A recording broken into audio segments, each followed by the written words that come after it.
ആദ്യമേ നമ്മൾ മനസ്സിലാക്കേണ്ടത് എന്താണ് പ്രൊപ്പഗാണ്ട എന്നതാണെന്ന് തോന്നുന്നു. കേംബ്രിഡ്ജ് ഡിക്ഷണറി പറയുന്ന നിർവചനം ഇങ്ങനെയാണ്: information, ideas, opinions or images often only giving one part of an argument that are broadcast, published or in some other way spread with the intention of influencing people's opinions.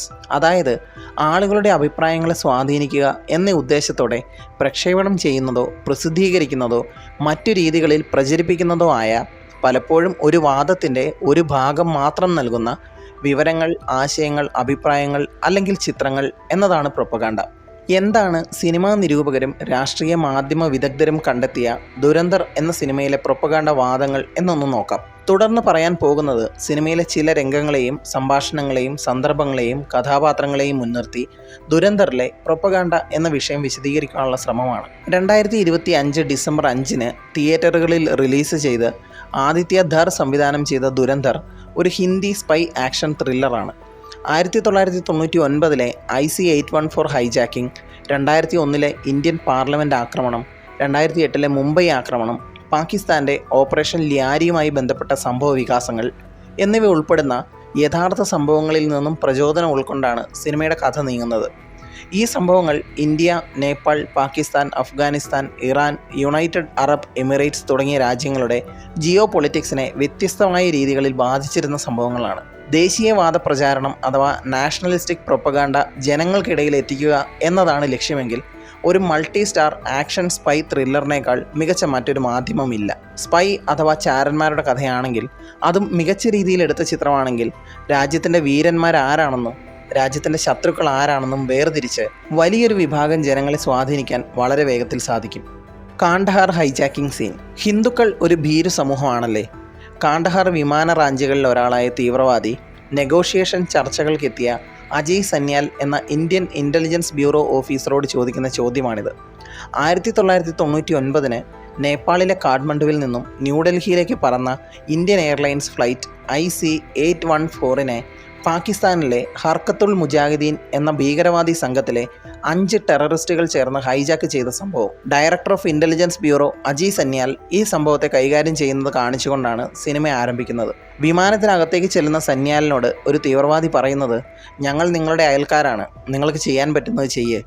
എന്നാൽ ആ സന്ദർഭത്തിൽ IB ഡയറക്ടർക്ക് ഒന്നും ചെയ്യാൻ കഴിയുന്നില്ല. തീവ്രവാദികൾ ആവശ്യപ്പെട്ടതെല്ലാം അംഗീകരിച്ച് വിമാനത്തിലെ ആളുകളെ രക്ഷിക്കുകയാണ് ചെയ്യുന്നത്. പിന്നീട് കാണിക്കുന്നത് 2 വർഷങ്ങൾക്ക് ശേഷം 2001 ഇന്ത്യൻ പാർലമെൻറ്റ് അറ്റാക്കാണ്. കാണ്ഡഹാറിലെ വിമാന റാഞ്ചികളിൽ ഒരാൾ തന്നെയാണ് പാർലമെൻറ്റ് അറ്റാക്കിനും നേതൃത്വം നൽകിയത്. അവിടെയും IB ഡയറക്ടർ അജയ് സന്യാൽ തന്നെയാണ് തുടരന്വേഷണങ്ങൾക്ക് നേതൃത്വം കൊടുക്കുന്നത്. ഈ രംഗങ്ങൾ തുടർന്നുള്ള 3.5 മണിക്കൂർ സമയം സിനിമ എന്താണ് പറയാൻ പോകുന്നത് എന്നത് കൃത്യമായി വെളിപ്പെടുത്തുന്നതാണ്. ഹൈജാക്ക് ചെയ്ത വിമാനത്തിനകത്തേക്ക് കയറി അജയ് സന്യാൽ വിമാനത്തിൽ ബന്ദിയാക്കപ്പെട്ടവരോട് ഭാരത് മാതാ കീ എന്നുറക്കെ പറഞ്ഞ് അതിനുള്ള മറുപടിക്കായി കാത്തു നിൽക്കുന്നുണ്ട്. എന്നാൽ തീവ്രവാദിയുടെ തോക്കിന് മുൻപിൽ ജനങ്ങൾ ഭയന്ന് തിരികെ ജയ് വിളിക്കില്ല. ഇന്ത്യയുടെ ചരിത്രത്തിലെ എക്കാലത്തെയും ഒരു ട്രോമാറ്റിക് എപ്പിസോഡാണ് കാണ്ഡഹാർ ഹൈജാക്കിംഗ്. 160ഓളം ബന്ദികളെ മോചിപ്പിക്കാൻ 3 തീവ്രവാദികളെ വിട്ടുകൊടുത്ത സംഭവം. സിനിമയുടെ ഇൻട്രോ രംഗങ്ങൾ മുൻപോട്ട് വയ്ക്കുന്നത് കൃത്യമായ അജണ്ടയാണ്. ഹിന്ദു സമൂഹത്തെയും ഇന്ത്യയുടെ ഇൻ്റലിജൻസ് മേധാവിയെയും പരിഹസിക്കുന്ന മുസ്ലിം തീവ്രവാദികൾ. ഒരു ഇമോഷണൽ കണ്ടീഷനിങ് ഉണ്ടാക്കുന്ന സ്ക്രീൻ പ്ലേ. യഥാർത്ഥ ചരിത്ര സംഭവത്തിൻ്റെ വേദനയെ തുടർന്ന് സംഭവിക്കാൻ പോകുന്ന കഥയുടെ ന്യായീകരണമാക്കി മാറ്റിയിരിക്കുന്നു. ഹിന്ദുക്കളെല്ലാവരും ഭീരുക്കളാണല്ലേ, ഞങ്ങൾ നിങ്ങളുടെ അയൽക്കാരാണ്, നിങ്ങൾക്ക് ചെയ്യാൻ പറ്റുന്നത് ചെയ്യ് എന്നുള്ള ഹൈജാക്കറുടെ ഡയലോഗ് ഒരു ട്രിഗർ ലൈനാണ്. ആ ട്രിഗർ ലൈൻ ഉപയോഗിച്ചിരിക്കുന്നത് IC-814 hijack, 2001 parliament attack, 26/11 Mumbai attack തുടങ്ങിയ സംഭവങ്ങളെ മുൻനിർത്തിയും. അങ്ങനെ ചെയ്യുമ്പോൾ സിനിമ റെപ്രസെൻ്റ് ചെയ്യുന്ന രാഷ്ട്രീയം എന്താണെന്ന് പ്രേക്ഷകർ തിരിച്ചറിഞ്ഞ് ചോദ്യം ചെയ്യുകയില്ല. ഇനി അങ്ങനെ ചോദ്യം ചെയ്താൽ അത് ഈ സംഭവങ്ങളിൽ ഇരയാക്കപ്പെട്ടവരോടുള്ള അപമര്യാദയായി തോന്നും. മാത്രമല്ല, ഒരുപാട് വർഷങ്ങൾ നീണ്ടു നിൽക്കാൻ സാധ്യതയുള്ള ഓപ്പറേഷൻ ദുരന്തർ എന്ന കൗണ്ടർ ടെററിസം ഓപ്പറേഷൻ തുടങ്ങാൻ കാരണം കാണ്ഡഹാർ ഹൈജാക്കിംഗ് ആണെന്നും ഇത്രയും ശക്തമായൊരു കവോട്ട് ഓപ്പറേഷൻ അംഗീകരിക്കാനുള്ള ധൈര്യം മറ്റൊരു ഗവൺമെൻറ്റിനും ഇല്ല എന്നുള്ള രാഷ്ട്രീയ നിലപാടും സിനിമ മുൻപോട്ട് വയ്ക്കുന്നുണ്ട്. 1999 മുതൽ 2004 വരെയുള്ള 5 വർഷം ഇന്ത്യ ഭരിച്ചത് BJP നയിക്കുന്ന NDA ഗവൺമെൻറ് ആയിരുന്നു. ആദിത്യ ധറിൻ്റെ ആദ്യ സിനിമയായ ഉറി ദ സർജിക്കൽ സ്ട്രൈക്ക് പറയുന്നതും 2014 NDA ഗവൺമെൻറ് എടുത്ത ശക്തമായ തീരുമാനത്തെ തുടർന്ന് നടന്ന 2016 ഇന്ത്യൻ ലൈൻ ഓഫ് കൺട്രോൾ സ്ട്രൈക്കിനെ കുറിച്ചാണ്. അജയ് സന്യാൽ എന്ന അജിത് ഡോവൽ. വ്യക്തിത്വവും ചരിത്രപരമായ തെറ്റുകളും.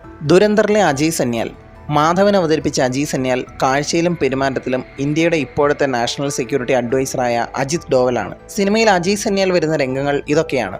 1999 IC 814 flight hijack, 2001 parliament attack, 2008 counterfeit currency റാക്കറ്റിനെ കുറിച്ചുള്ള അന്വേഷണം, 2008 മുംബൈ അറ്റാക്ക്. 1999 അജി സന്യാലിനെ കാണിച്ചിരിക്കുന്നത് ഇൻ്റലിജൻസ് ബ്യൂറോ ഡയറക്ടർ എന്ന രീതിയിലാണ്.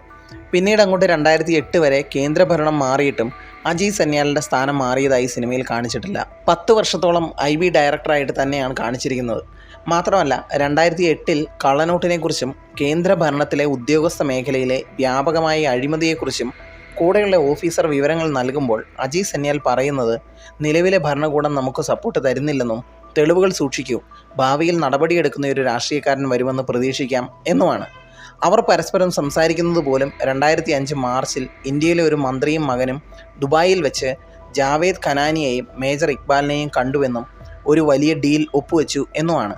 പാകിസ്ഥാന് കറൻസി തയ്യാറാക്കാനായി റോ മെറ്റീരിയൽസ് നൽകുന്ന അതേ ബ്രിട്ടീഷ് കമ്പനിക്ക് തന്നെ ഇന്ത്യയുടെ കറൻസി തയ്യാറാക്കാനുള്ള ഡീൽ നൽകിയെന്നും പറയുന്നുണ്ട്. അന്നത്തെ യഥാർത്ഥ രാഷ്ട്രീയം നോക്കിയാൽ 2005 മാർച്ചിൽ ഇന്ത്യയുടെ ധനകാര്യമന്ത്രിയായിരുന്ന P. ചിദംബരത്തെയാണ് സിനിമയിൽ പറയുന്നത്. P. ചിദംബരത്തിൻ്റെ മകൻ്റെ ഉന്നത വിദ്യാഭ്യാസം നടന്നത് ബ്രിട്ടനിലായിരുന്നു.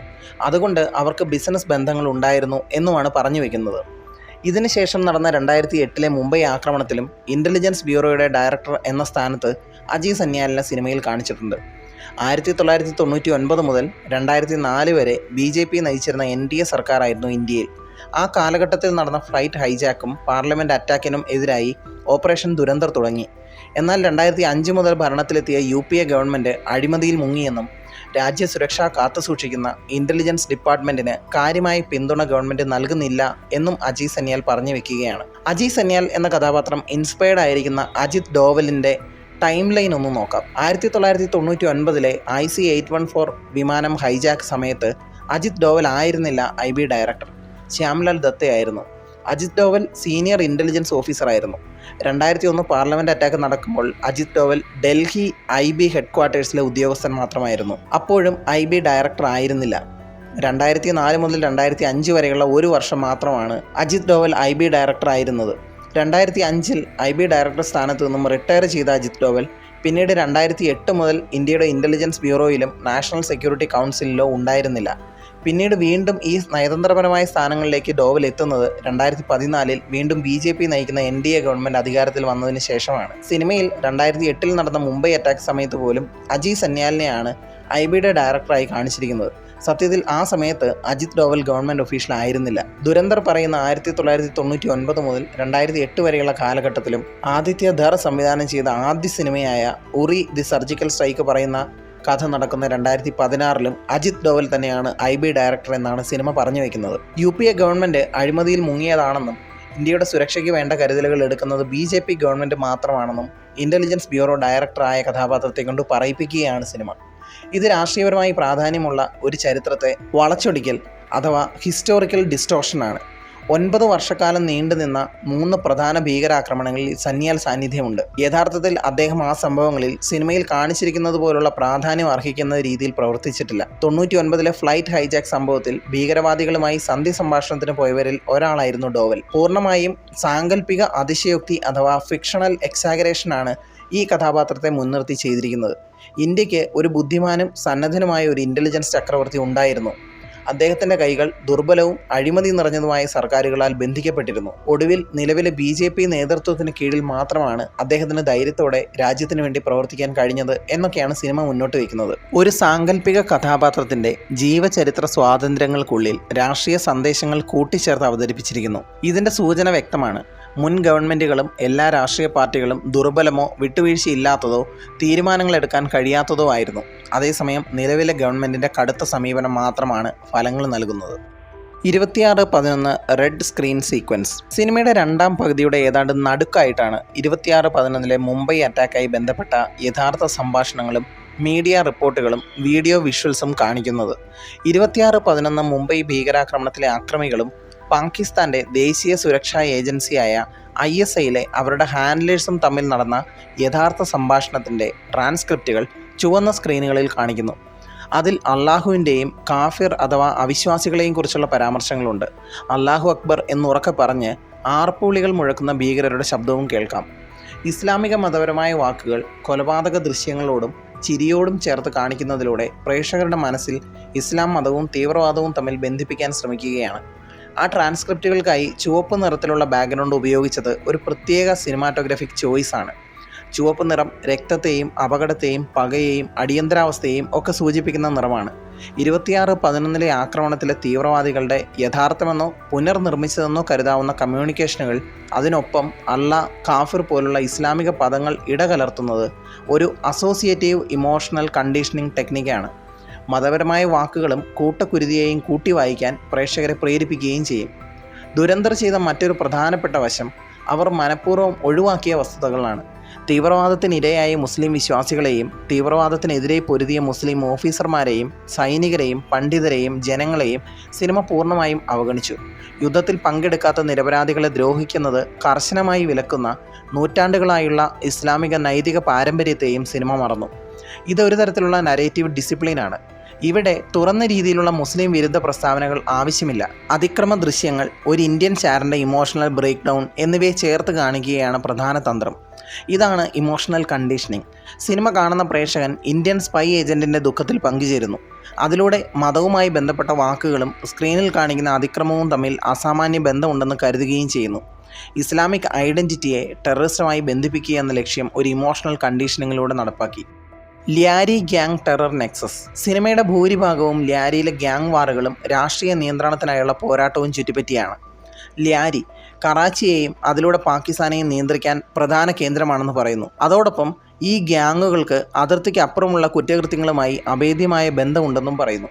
ഇന്ത്യയെ ബാധിച്ച 2008 മുംബൈ അറ്റാക്ക്, കള്ളനോട്ട് നെറ്റ്വർക്ക് എന്നതിൻ്റെയൊക്കെ മൂല കാരണം ല്യാരിയുമായി ബന്ധപ്പെട്ടതാണെന്നും സിനിമ പറയുന്നുണ്ട്. ഇത് വളരെ കൃത്യമായൊരു പൊളിറ്റിക്കൽ ചോയ്സാണ്. ല്യാരിയെക്കുറിച്ച് സിനിമ കണ്ടിറങ്ങുന്ന ആർക്കും മനസ്സിൽ കിടക്കുന്ന ചിത്രം ഗ്യാങ് വാറുകളുടെ നഴ്സറി ആണെന്നും തോക്ക് നിർമ്മാണത്തിൻ്റെ കേന്ദ്രമാണെന്നും ഒക്കെയാണ്. പൂർണ്ണമായും അതൊന്നും തെറ്റല്ല.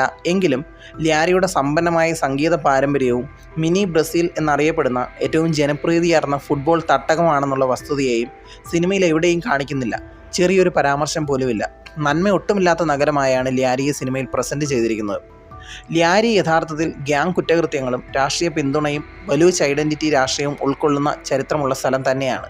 യഥാർത്ഥത്തിൽ റഹ്മാൻ ദക്കൈത്ത്, പിന്നീട് ഉസൈർ ബലോച്ച് എന്നിവർ കറാച്ചിയിലെ ക്രിമിനൽ ലോകത്തോടും PPP രാഷ്ട്രീയ സംവിധാനത്തോടും ബന്ധമുള്ള വ്യക്തികൾ തന്നെയായിരുന്നു. എന്നാൽ സിനിമയിൽ അവതരിപ്പിച്ചിരിക്കുന്നത് രേഖപ്പെടുത്തിയ വസ്തുക്കളെ പാടെ മറച്ചു വെച്ചുകൊണ്ടാണ്.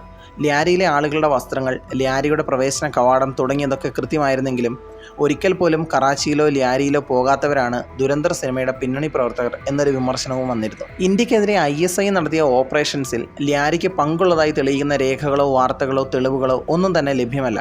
എന്നിട്ടും ല്യാരി ഗ്യാങ്ങുകളെ ISIയുടെ ഇന്ത്യക്കെതിരായ പ്രവർത്തനങ്ങളിൽ നേരിട്ട് ബന്ധമുണ്ടെന്നുള്ള രീതിയിൽ കാണിച്ചു. പാകിസ്ഥാന്റെ മുഴുവൻ സാമൂഹിക ഘടനയും ഇന്ത്യക്കെതിരായ ഒരു കോർഡിനേറ്റഡ് ആൻറ്റി ഇന്ത്യ എക്കോസിസ്റ്റമായാണ് പറഞ്ഞു വെക്കുന്നത്. ദുരന്തർ ഇറങ്ങിയതിന് ശേഷം സിന്ധ് പ്രവിശ്യ സർക്കാർ ല്യാരിയുടെ സംസ്കാരത്തെയും സമാധാനത്തെയും പ്രതിഫലിപ്പിക്കുന്ന മേരാ ല്യാരി എന്ന സിനിമ പ്രഖ്യാപിച്ചിരുന്നു. ദുരന്തർ പറയുന്ന വൺ സൈഡഡ് നരേഷൻ സിനിമ മുൻപോട്ട് വയ്ക്കുന്ന മറ്റൊരു പ്രൊപ്പഗാണ്ടയായി കരുതപ്പെടുന്നു.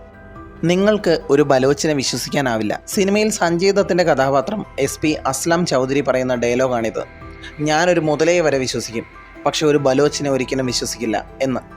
ഇത് ഒരു വംശത്തെ അടച്ചാക്ഷേപിക്കുക മാത്രമല്ല, ബോളിവുഡ് സിനിമാ തിരക്കഥകളിൽ ഇതിനു മുൻപും വന്നിട്ടുള്ള മുൻവിധിയോടെയുള്ള വിദ്വേഷ പരാമർശങ്ങളെ ശക്തമായി ഉറപ്പിക്കുക കൂടിയാണ്. ബലോച്ചുകളെ ക്രിമിനലുകളായും തീവ്രവാദികളായും ചിത്രീകരിച്ചിരിക്കുന്നത് ഒരുപാട് വിമർശനങ്ങൾക്ക് വഴിതെളിച്ചിട്ടുണ്ട്. സിനിമയിൽ ബലോച്ചിൻ്റെ സംസ്കാരത്തെയോ ചരിത്രത്തെയോ ഒരിടത്തും കാണിച്ചിട്ടില്ല. പകരം 26/11 ഭീകരാക്രമണത്തിന് ശേഷം ബലോച്ചുകൾ നടത്തുന്ന ആഘോഷങ്ങൾ കാണിക്കുകയും ചെയ്തിട്ടുണ്ട്. ഇതിനെതിരെ ബലോച്ചുകൾ ഔദ്യോഗികമായി പ്രതികരിക്കുകയും ചെയ്തിരുന്നു. പ്രവാസികളായിട്ടുള്ള ബലോച്ച് സമൂഹം മ്യൂസിക് വീഡിയോകളായും ബലോച്ച് റെക്കോർഡുകളായും സിനിമയിൽ കാണിച്ചിരിക്കുന്ന ചിത്രീകരണത്തിനെതിരെ പ്രതികരിച്ചു. സിനിമയിൽ SP അസ്ലം ചൗധരി ഒരു സിന്ധ് പോലീസ് ഓഫീസറാണ്. സിന്ധ് പോലീസ് ഓഫീസർ കഥാപാത്രത്തിന് നൽകുന്ന ഒരു ബലോച്ചിനെ വിശ്വസിക്കാനാവില്ല എന്ന ഡയലോഗ് 2025 ജിയോ പൊളിറ്റിക്കൽ പശ്ചാത്തലത്തിൽ ഏറെ പ്രാധാന്യമുള്ളതാണ്. സിനിമയ്ക്കുള്ളിൽ ബലോച്ചുകളെ പ്രസൻറ്റ് ചെയ്തിരിക്കുന്നത് പാകിസ്ഥാൻ്റെ ആഭ്യന്തര വൈരാഗ്യത്തിൻ്റെ ഇരകളെ പോലെയാണ്. എന്നാൽ ഒരു വലിയ രാഷ്ട്രീയ സാഹചര്യം കണക്കാക്കിയാൽ ബലോച്ചുകൾ പാകിസ്ഥാൻ്റെ പീഡനത്തിന് ഇരയാക്കപ്പെട്ടവരാണെന്നും എന്നാൽ ഇന്ത്യയോട് സഹാനുഭൂതി പുലർത്തുന്നവരാണെന്നുമുള്ള ഒരു പ്രത്യേക നരേറ്റീവ് രീതിയാണ് സിനിമ മുന്നോട്ട് വെച്ചത്. ഇതൊരു സെലക്റ്റീവ് റെപ്രസെൻറ്റേഷനാണ്. ഒരു ഭാഗത്ത് ബലോച്ചുകളെ ക്രിമിനലായി കാണുന്നു, അതേസമയം കഥയിൽ ബലോച്ചുകൾ ഇന്ത്യൻ ഇൻ്റലിജൻസിൻ്റെ സഖ്യമാണെന്നും പറയുന്നു. അതുകൊണ്ടാണ് നായകൻ ബലോച്ച് ഗ്യാങ്ങിൽ കയറിപ്പറ്റി ഇന്ത്യക്ക് വേണ്ടി പ്രവർത്തിക്കുന്നത്. ബലോച്ചുകൾ ഒരേ സമയം ക്രിമിനലുകളുമാണ്, അതേപോലെ പ്രോക്സികളുമാണെന്ന് പറയുന്നത് തെറ്റായ നരേഷനാണെങ്കിലും രാഷ്ട്രീയപരമായി പ്രയോജനമുള്ളതാണ്.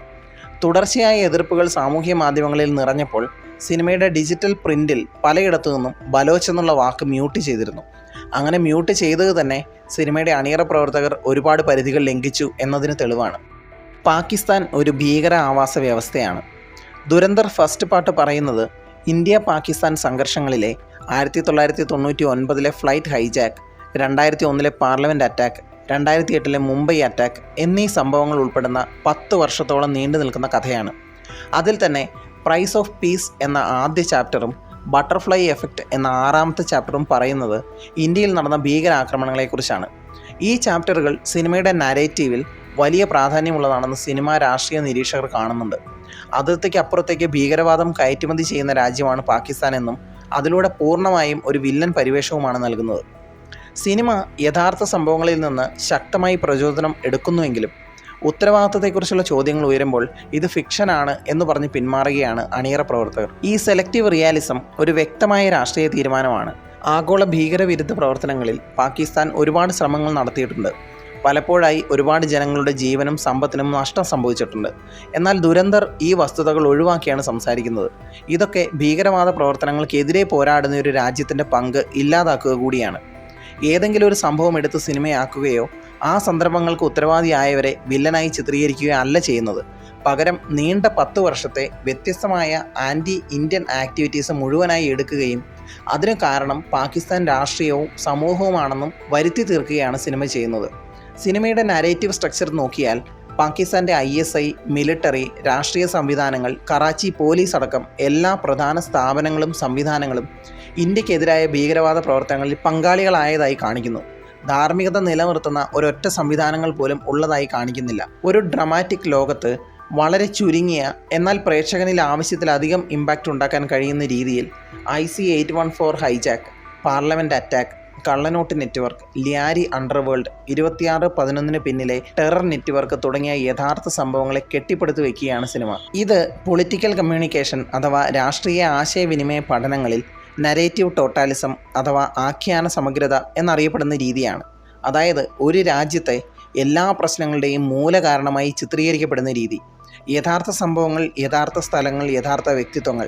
എന്നാൽ കഥയുടെ ഒരു വശം മാത്രമാണ് പ്രേക്ഷകന് മുൻപിലേക്ക് എത്തുന്നത്. നവഭാരതം. ഇത് പുതിയ ഹിന്ദുസ്ഥാനാണ്. ഞങ്ങൾ നിങ്ങളുടെ വീട്ടിലേക്ക് കയറുകയും ചെയ്യും, നിങ്ങളെ കൊല്ലുകയും ചെയ്യും. സിനിമയുടെ അവസാനം നായകൻ പറയുന്ന ഡയലോഗാണിത്.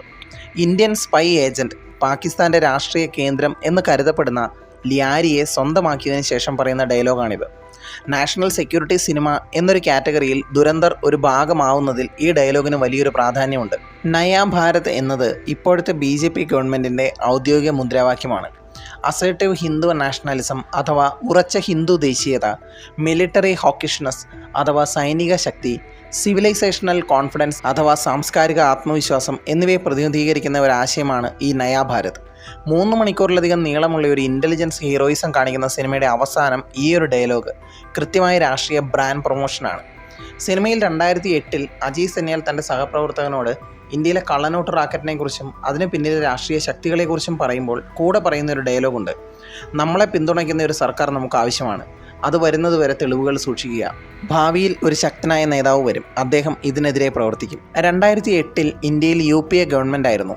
ആ സർക്കാരിൽ വിശ്വാസമില്ല എന്നും മറ്റൊരു സർക്കാർ വരട്ടെ എന്നുമാണ് ഉദ്ദേശിച്ചത്. ദേശീയ സുരക്ഷാ തീരുമാനങ്ങൾ വൈകുന്നുവെന്നും രാഷ്ട്രീയ നേതാക്കൾ അഴിമതിക്കാരാണെന്നും പറയുകയാണ്. ഇതിനെല്ലാം പുറമെ ഒരു ഫ്യൂച്ചർ പൊളിറ്റീഷ്യന് വേണ്ടി കാത്തിരിക്കുകയും ചെയ്യുന്നത് ഒരു പ്രൊമോഷണൽ സ്റ്റേറ്റ്മെൻറ്റാണ്. സിനിമ ആരംഭിക്കുന്ന 1999 ഇന്ത്യയിൽ BJP ഭരണം തന്നെയായിരുന്നു. സിനിമ ആ ഭരണത്തെയും വിമർശിക്കുന്നുണ്ട്.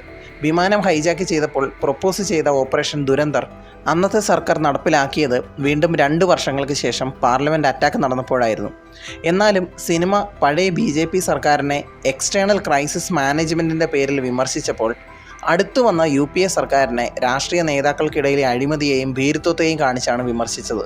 യഥാർത്ഥ ചരിത്ര സംഭവങ്ങൾ, യഥാർത്ഥ ആളുകളുടെ പേരുകൾ, യഥാർത്ഥ വാർത്താ മാധ്യമ ചിത്രങ്ങൾ, വീഡിയോകൾ, സംഭാഷണങ്ങൾ, സിനിമ കാണുന്ന പ്രേക്ഷകന് റിയൽ ഹിസ്റ്റോറിക്കൽ ഡോക്യുമെൻ്ററി ആയുള്ള ഭാഗങ്ങളിൽ നിന്നും സിനിമാറ്റിക് ഫിക്ഷൻ കഥയെ വേർതിരിച്ചറിയാൻ കഴിയാതെ വരുന്നുണ്ട്. അതുകൊണ്ട് തന്നെ സിനിമ മുൻപോട്ട് വയ്ക്കുന്നത് യഥാർത്ഥ ചരിത്രത്തിൻ്റെ ഒരു വശം മാത്രമാണ്. ഇതിനെ പ്രൊപ്പഗാണ്ട പഠനങ്ങളിൽ സ്ട്രാറ്റജിക് ആംബിഗിറ്റി അഥവാ തന്ത്രപരമായ അവ്യക്തത എന്നാണ് വിളിക്കുന്നത്. യഥാർത്ഥ കാര്യങ്ങൾ ഉപയോഗിച്ച് വിശ്വാസ്യത നേടിയെടുക്കുന്ന രീതിയിൽ കഥ പറയുകയും അതിനിടയിലൂടെ കൃത്യമായ രാഷ്ട്രീയം കടത്തി പ്രേക്ഷകനെ കൺവിൻസ് ചെയ്യിക്കുകയും ചെയ്യുന്നു. ഏറ്റവും എഫക്റ്റീവായ പ്രൊപ്പഗാണ്ട എന്നത് നേരിട്ട് പറയുന്ന കള്ളങ്ങളല്ല, പകരം അർദ്ധസത്യങ്ങളെ പ്രേക്ഷകരുടെ ഫീലിങ്സിനനുസരിച്ച് മാറ്റം വരുത്തി പൂർണ്ണ സത്യങ്ങളാണെന്ന് വരുത്തി തീർക്കുന്നതാണ്. ദുരന്തർ ആരോടാണ് സംസാരിക്കുന്നതെന്നും അവരെ എങ്ങനെ സ്വാധീനിക്കണമെന്നും കൃത്യമായി അറിയാവുന്ന സിനിമയാണ്.